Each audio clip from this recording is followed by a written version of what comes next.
Assalomu alaykum.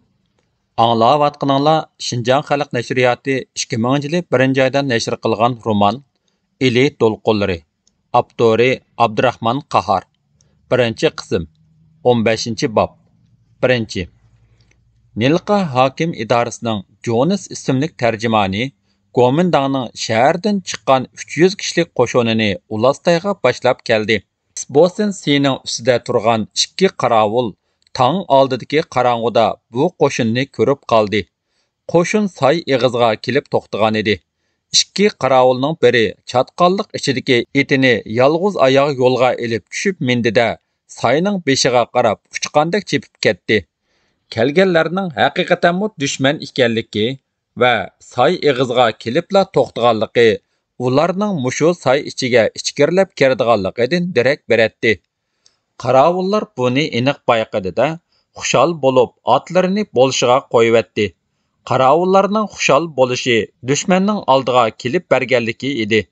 Hozirgi vaqtda bo'libmi qurol yarog' yetishmayotgan paytda dushmanning oldiga berib hujum qilgandan ko'ra ularning monuman deb oldiga kelib bergani yaxshi edi. Partizanlar shtabi mushundaq paytni Gomindang amaldorlarining tili bilan aytganda 6 o'g'rini qo'g'lab yurib tüp yiltizdan yo'qtimiz deb o'zligidan izlab keladigan paytni bir necha kundan beri kutayotdi. Mushundaq bir payt kelsa qurol yetishmaslik hal bo'lib ketadi deb o'ylaydi. Chunki o'zligidan kelib partizanlar sepiga qo'shilayotgan fidoyilar nurg'un edi. Ular mana mushu sayning beshida, dedi Jonas Gomindang qo'shinining batalyon komandiriga. Sen bu yerlarni yaxshi bilamsan? deb so'radi batalyon komandiri. 5 qo'ldak aniq bilaman. Men mushu ulastayliq. Siz xotirjam bo'ling. Yaxshi, dedi komandir va qo'shinini ikkiga bo'lib yo'lga soldi. O'zi bo'lsa Jonas bilan billa ikkinchi qismda yo'lga chiqdi. Ot choptirib kelgan qarovulning xabari partizanlarga yetkazildi. Qisqa muzokaradan keyin dushman bilan ilishishni Anvarning ikkinchi atirti o'z ustiga oldi. 30 kishidan tashkil topgan 3 kichik atrat uning oldida hozir bo'ldi. Biz dushmanni aldab soy ichiga elib kiramiz, dedi Anvar jiddiy holda. Birinchi atrat yuqoridagi yolg'iz qarg'a yinida tayyor bo'lsin. Ikkinchi atrat mushu o'rinda tursin. Uchinchi atrat dushmanni to'liq o'tkazib bo'lguncha o'q atmaydi. Keynidan hujum qilish kerak. Ikkinchi atrat oldidan chiqib hujum qilib, bir qism odami bilan dushmanni aldab, yuqoridagi atrat bilan uchrashtirish kerak. 3 atrat tegishli vazifalarni elib darhol qo'zg'aldi. Dushmanning oldingi qismi soy bo'ylab ittiklab kelmoqda edi. Oldin mang'an 3 razvedkachi partizanlarning oldidan o'tib ketdi. Ularning tinch amon ketib berishi dushman qismini bir oz xotirjam qilsimi, lekin ularning har bir askari qayerdan o'q chiqib qolar, bular ozmidi, ko'pmidi deb o'ylab boradi. Batalyon komandiri Zivazlar oz, qurolining tayini yo'q degan edi. Shundoq bo'lsa-mu, askarlari ishonchsiz, vahima bilan mang'atdi. Ular qadamlarini ehtiyot bilan bossimi, toshlarga putlashadi. Sayning ikki tarafi ularga xuddi o'muyib qarayotgan dahshatli hayvondek ko'rinadi. Demasimi, ustidagi esilib turgan yo'g'on toshlar yili tushib ketadigandek qiladi. Margan Arashning o'qi Gomindang qo'shinining oldida kelayotgan rota komandirini yerga do'miltibatdi. Mana shuning bilan etishish boshlanib ketdi. Aplik joylarga o'rnashib olgan partizanlar dushmanni nishonga elib atmoqda. Taraf-tarafdan etilayotgan o'qlar, g'ulitilayotgan tosh parchalari ichida qolgan dushman qo'shini nima qilarini bilmay qoldi. Dushman boshliqidan ayrilib tamtirab qolg'achqa qalayimqan o'q atmoqda. Atqan o'qlari toshlarga va tosh arlarga kelib tegmoqda edi. Nadam boshchiligidagi chaqmoq razvedkachilar guruhi mushu o'ttira qismda edi. 6, dedi Nadam. 7, dedi Isoq. 8, dedi Botir G'ozi. Bu sanoqlar yo'g'on ko'takdek toshlarni o'zlariga dalda qilib, Gomindang askarlarini bir-birlab yiqitayotgan chaqmoq guruhidagi razvedkachilarning ovozlari. Ularning o'qi hech zoya ketmay, elingan nishonga dal tegayotdi. Her bir tal o'qni dal nishonga tekkizayotgan jangchilar qarg'a etishni o'rgatgan ustozi Arashning maqtishiga ega bo'lib turadi. Sizlardan o'tdinglar, amdi ko'zga ilinganni qo'ymaysizlar, deydi Arash xushal bo'lib. Nadam razvedkachilarni chekinishga buyurdi. Razvedkachilar bir yoqdan etishib, bir yoqdan chekinishga boshladi. Qolganlari o'q chiqarmay, qimir qilmay turishdi. Gomindanning oldingi qismi ularni qo'g'lab mangdi. Shundoq qo'g'lash bilan Gayit boshchiligidagi birinchi otradga duch kelib qoldi. Gayitning birinchi o'qi etishga berilgan buyruq edi. Jamoliddinning tosh ustiga qo'yib olgan pulemyotidan etilgan o'qlar dushmanning oldingi qatordagilarni yiqitdi. Jamoliddinning yonida kivir naqshchi bor edi. Dushman degan mana deb mushundoq oldinga kelib bersa, uka, dedi kivir miltiqini qurulga elib bir soatda qanchini yiqitqili bo'lar? Qiziqsanda kivirka, u chog'da sana dushman to'shamdi, dedi Jamoliddin udul qaraganicha. Dushmanning oldingi qismi xilila holsirab qoldi. Gomindan qo'shinining keyingi qismi batalyon komandiri bilan Jonesning boshchiligida nihoyatda tez kelmoqda edi. Etilayotgan o'q ovozining yiroqlab ketishi ularni shundoq oldirtayotgan edi. Batalyon komandiri zivozlar qochdi, rostla oz ekan, deb o'yladi. Jones, mening yo'l boshlashim o'ngishli bo'ldi, deb xushal bo'ldi. Yo'llar o'ng'il-do'ng'il bo'lib, ularning yurishiga qarshilab bo'lsa-mu, lekin ular saplarini buzmaslikqa tirishib kelmoqda edi. 3-chi partizanlar atirti jimjit, shapsiz holda ularni oldidan o'tkazyapti. Gomindan qismi Bahramon ketib borganda, tuyuqsizla 3 tarafdan soyning 2 yiqidan orqasidan hujumga uchradi. Ular qandoq qilishni, qayoqqa qartib o'q etishni, qayoqqa mo'kishni bilolmay qoldi. O'q bilan billa sonsizlagan tosh parchalari do'malab tushmoqda edi. Gomindan qismi partizanlarni ko'rolmaydi. Ular yerga chaplashib olgan edi. Xilidan keyin partizanlarni aranla ilg'a qila oladi. Shuning bilan qiyoqas cho'qan boshlanib ketdi. Partizanlar taraf-tarafdan dushmanga yo'lbosdak tashlandi. Mana endi qurol yetishmay tayoq, cho'moq bilan jangga kirganlarning omati kelgan edi. Bayatın biri ular dushmanga tosh parchalarini g'o'litib hujum qilgan.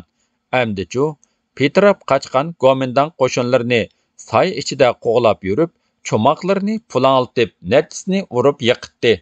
Tong yorib kelmoqda edi. Gomindan qismi Petrov qechishga boshladi. Mana endi dushmanni soy ichida qo'g'lab yurib qirish jangi boshlandi.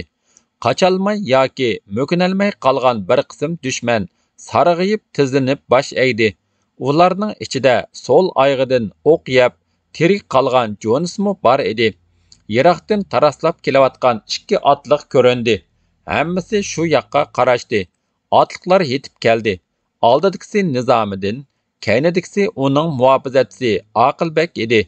Nizomiddin otdan tushdida titrab turgan butun Nilqan noyasidagi 7 yoshdan 70 yoshgacha bo'lganlarning hammasi yaxshi biladigan siriq yuzlik Jonesning yoqasidan oldi va 7 o'qliq tapanchisini uning maydasiga tirab, "Sening taqdiring oxiri mushunaq bo'ladi, lekin sen o'ylamgan yerdan burunroq qo'lga tushib qolding.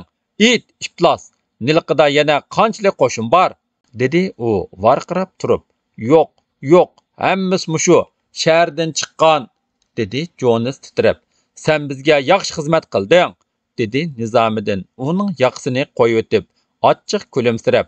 "Bu gizandilaringni oldimizga boshlab kelmasang, biz shuncha qurollarga qandoqmi ega bo'lardik?"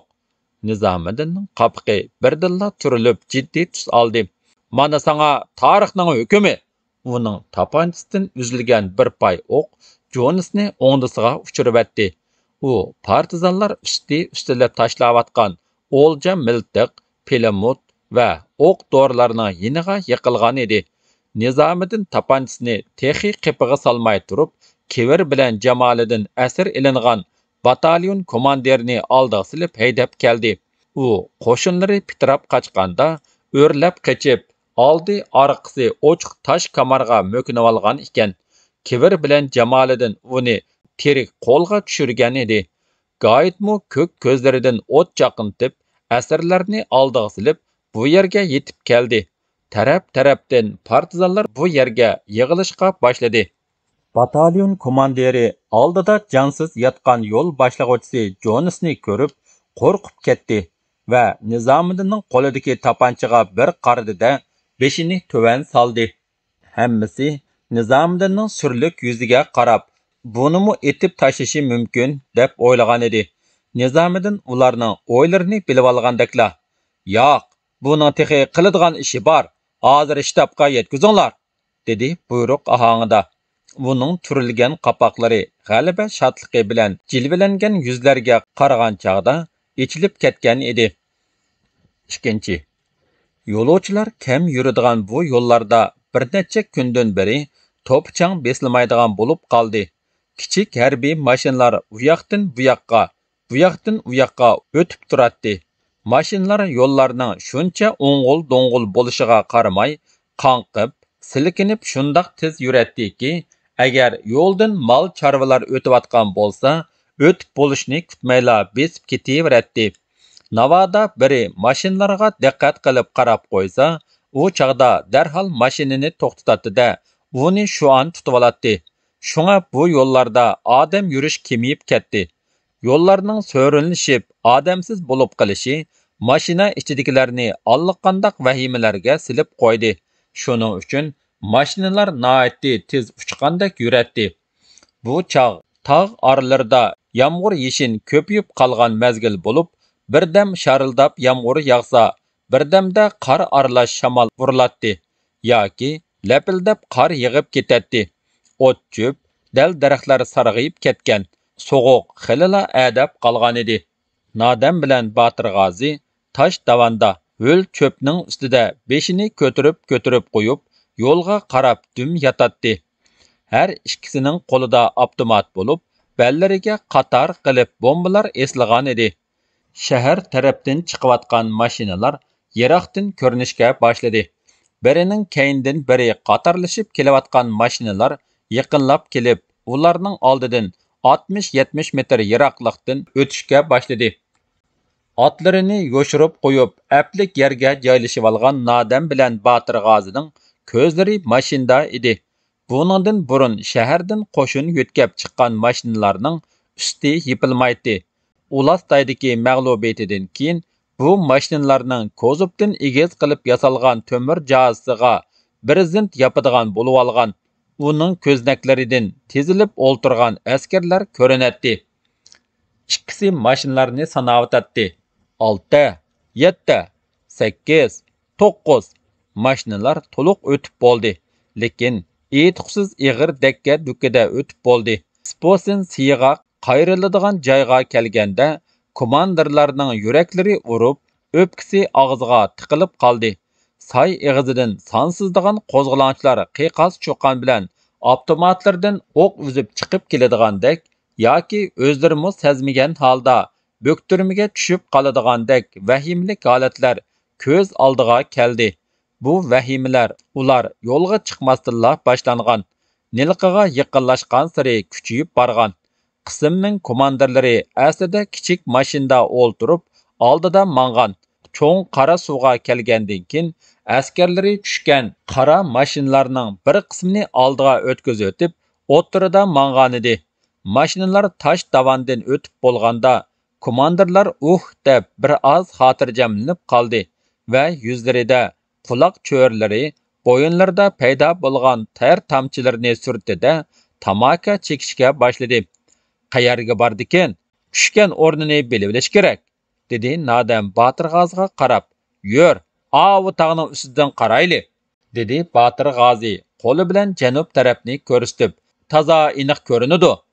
Ikki razvedkachi egiz tog'ning ustiga chiqib, mashinalarning keynidan qarashdi.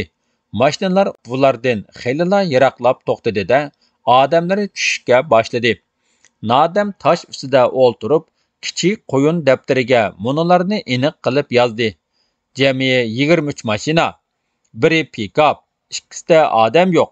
Pas yipilgan barizantning ostida o'q-dorilar bo'lishi mumkin. Aniq sanashga mumkinchilik bo'lmadi. O'tgan sonlarga qaraganda her bir mashinada 30 dan odam bo'lishi mumkin. Demak, 600 odam Babishning timiga tushdi degan so'z. Ikkisi otlarga mindida aldirashlik bilan Isbosin sining yuqorisiga qarab chapdi. Dal shu chaqda ili Kunas yo'lidimi Gomindan qismlari usti birzint bilan yepilgan mashinalarda ketib baratdi. Nilqa partizanlari tog'larda, o'rmonliqlarda, Qosh daryosining birdam u qetida, birdam bu qetida va ba'zida nahiya ichida yo'tkilib yurib urush qilmoqda edi. Gomindan qismlari ularni hech nadan topolmaydi, lekin kutilmagan yerda tuyuqsizla duch kelib qoladi va shu an o'zlarini tamtirash, o'duqishdan o'ngshab o'rin tutib jang qilishga tutungicha bir talay kuchlaridan ayrilib qoladi. Ular ruslanib jang boshlaganda partizanlar allaqachon ko'zidan g'oyib bo'lgan bo'ladi. 300 kishilik qo'shin Ulastayda tarmar qilingandan keyin Gomindan armiyasining eli Selingbosi bir polik askar avatdi. Bu polik partizanlarni uch tarafdan qurshab butunlay yo'qotish vazifasini ustiga elib chiqqan edi. Ular yana bir mustaqil batalyonni Sultan Vays Mazar mahallasida zapas qilib to'xtatib qo'ydi. Bir polik askarning bir qismi Babishning timiga kelib tushdi. Qolgan qismi ili Kunas yo'li bo'ylab yo'lga chiqib ikkiga bo'lindi. Gomindan qismlari uch tarafdan qurshab bizga hujum qilmoqchi, dedi Nizomiddin atrat komandirlariga. Birinchi cho'ng atrat Akbar qismlari bosigan eg'izida ularning oldin to'sib zarba beradi. Bizning qismimiz Babishning timini oladi. Uchinchi cho'ng atrat Ababakri qismlari Noyning g'arbiy shimol chetidan ularni kutib oladi. Atrat komandirlari Nizomiddinning so'zlarini toza zan qo'yib anglab o'ltirishdi. Tosh davandan o'tgandan keyin daryo bo'yidagi kangri ketgan chimliqda Babishning timi deb ataladigan cho'ng bir qo'ru bor. Mana shu cho'ng qo'ruga Gomindanning bir batalyon askari kelib tushgan edi. Bularning Selingbuga berib chiqqan va'dasi ching. Bu qitim partizanlarni biraqla tunjuqtirib o'tish vazifasini ustiga olgan. Ularning hujum qilib kelishini kutish kerakmi yoki yotgan yerga hujum qilish kerakmi? Hujum qilinsa qandoq mezgilda qilinish kerak? Atratlar hujumga qaysi tariqada qatnashidi? O'ttira atrat komandirlari muzokarasi mushu masalani o'ylashyotdi. Anvar so'z oldi. Gomindan qismlari bu yerning sharoitini bilmaydi. O'tganki urushlarning tajribasiga qaraganda ular kechidan bek qo'rqadi. Shunga hujum kechida bo'lgan tuzuk. Ularning yig'ilib yotgan yeriga hujum qilib berish biz uchun nihoyatda obdan payt, dedi yana bir o'ttira atrat komandiri Qobil. Biz yaqinlab borguncha ular faqat tuymasligi kerak. Agar ular mezgildan burun tuyib qolsa, dedi Anvar uning so'ziga ulashtirib, ochiqchilik yerda biz ko'p chiqim tortib ketamiz yoki chekinishga majbur bo'lamiz. Ikkinchi qatimda hujum texmi qiyinga tushdi.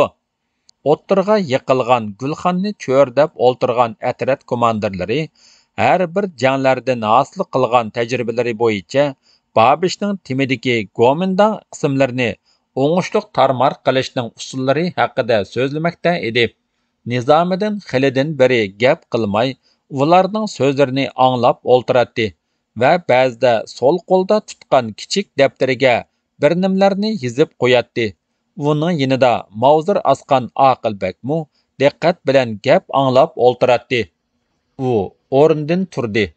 Shundoq, biz hujum qilamiz, dedi Nizomiddin jiddiy holda. Men bizning razvedkachilarimiz egilagan ahvol bo'yicha u yerning yer tuzilishini, u yerga tushgan qo'shinlarning sonini rahbarlikka ma'lum qildim. Qo'mondonlik bizga mundaq yo'l yo'riq berdi. Birinchi, bizning hujumimiz tong oldidagi qorong'ulikda, ular toza tatliq uyqudagi vaqtda bo'ladi. Ikkinchi, bizning 3 o'ttira atratimiz 3 tarafdan qistab hujum qilib, bir tarafni, ya'ni daryo tarafni ochiq qoldirdi. Uchinchi, bu urushning g'alabasini qo'lga keltirguncha razvedkachilarimiz razvedka ishini bo'libmi cho'ng yo'l bo'yidagi razvedkani qat'iy davomlashtirdi. Shahardan qo'shimcha yordam kelib qolsa, yo'lni to'sib zarba berish uchun alohida bo'ktirim qo'yiladi. Shundoq qilib, Babishning timiga tong oldida hujum qilish qaror qilindi. davomi bor.